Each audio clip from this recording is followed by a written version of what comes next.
आवाज़ की दुनिया के दोस्तों, कभी तो अच्छा लगे सब्सक्राइब करें। सब्सक्राइब फ्री है, मेहरबानी करें, गुजारिश है आपकी। हरे हरे। जय श्री कृष्ण। चाणक्य नीति। वर में को गुणी पुत्रो निर्गुणोश्च सैतरपि एकस चंद्रस्तमोहंती न च तारा सहस्र से। सैकड़ों गुण रहित और मूर्ख पुत्रों के बजाय एक गुणवान और विद्वान पुत्र का होना अच्छा है, क्योंकि रात्रि के समय हजारों तारों की अपेक्षा एक चंद्रमा से ही रात्रि प्रकाशित होती है। मित्रों, भाइयों, बहनों, सैकड़ों मूर्ख पुत्रों की अपेक्षा एक विद्वान और गुणों से युक्त पुत्र से ही पूरे परिवार का कल्याण होता है। मित्रों, रात्रि के समय जिस प्रकार आकाश में हजारों तारागण दिखाई देते हैं, परंतु उनसे रात्रि का अंधकार दूर होने में सहायता नहीं मिलती।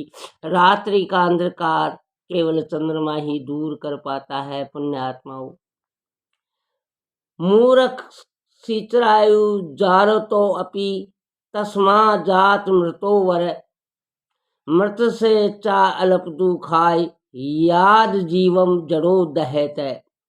दीर्घायु वाले मूर्ख पुत्र की अपेक्षा पैदा होते ही मर जाने वाला पुत्र अधिक श्रेष्ठ होता है, क्योंकि पैदा होते ही मर जाने वाला पुत्र थोड़े समय के लिए ही दुख का कारण होता है, परंतु लंबी आयु वाला मूर्ख पुत्र जब तक जीता रहता है तब तक दुख देता रहता है। मित्रों, कोई बच्चा मूर्ख या मंदबुद्धि हो तो उसके कारण माता पिता सदैव चिंतित रहते हैं कि इसका क्या होगा। ये दुख उन्हें उम्र भर कचोटता रहता है। जबकि यदि मूर्ख पुत्र पैदा होते ही मर जाए तो वह भारी सदमा भी उन्हें कुछ काल तक ही दुख पहुंचाता है।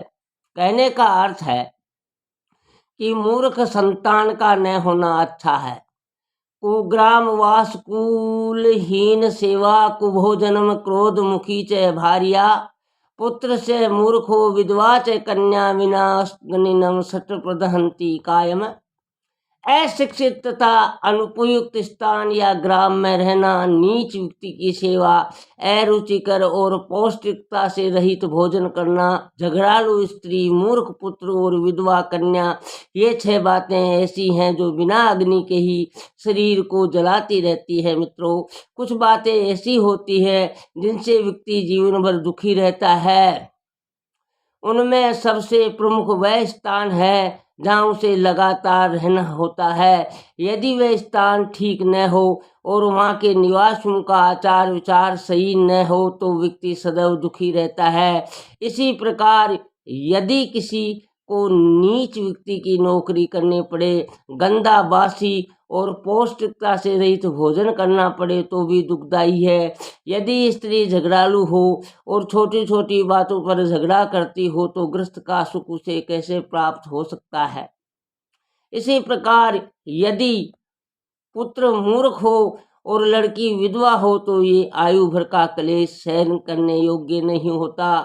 किम तया क्रियन्ते धेनवायान दौघंध्रेन गर्भणी को अर्थ पुत्रेण जातेन यो न विद्वान न भक्तिवान। जिस तरह दूध न देने वाली व गर्भ न धारण करने वाली गाय से कोई लाभ नहीं, उसी प्रकार यदि पुत्र भी विद्वान और माता पिता की सेवा करने वाला न हो तो उससे किसी प्रकार का लाभ नहीं हो सकता।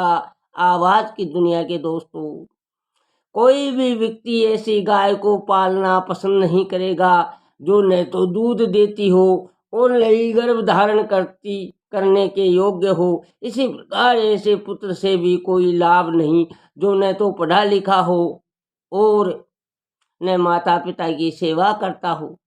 संसार तावधानम त्रियो विश्रांति हेत अपत्यम च कलत्रम च संता संगति रेव च। इस संसार में दुखी लोगों को 3 बातों से ही शांति प्राप्त हो सकती है: अच्छी संतान, पतिव्रता स्त्री और सज्जन लोगों का सत्संग। मित्रों, पुण्यात्माओं, अपने कार्यों अथवा व्यापार में लगे हुए व्यक्तियों के लिए घर में आने पर शांति मिलनी चाहिए। ऐसा तभी हो सकता है जब उसके पुत्र अथवा पुत्रियां गुणी हो। स्त्री पतिव्रता और नम्र स्वभाव वाली हो तथा व्यक्ति के मित्र भले और सज्जन हो। आवाज की दुनिया के दोस्तों, जय हो पुण्यात्मा।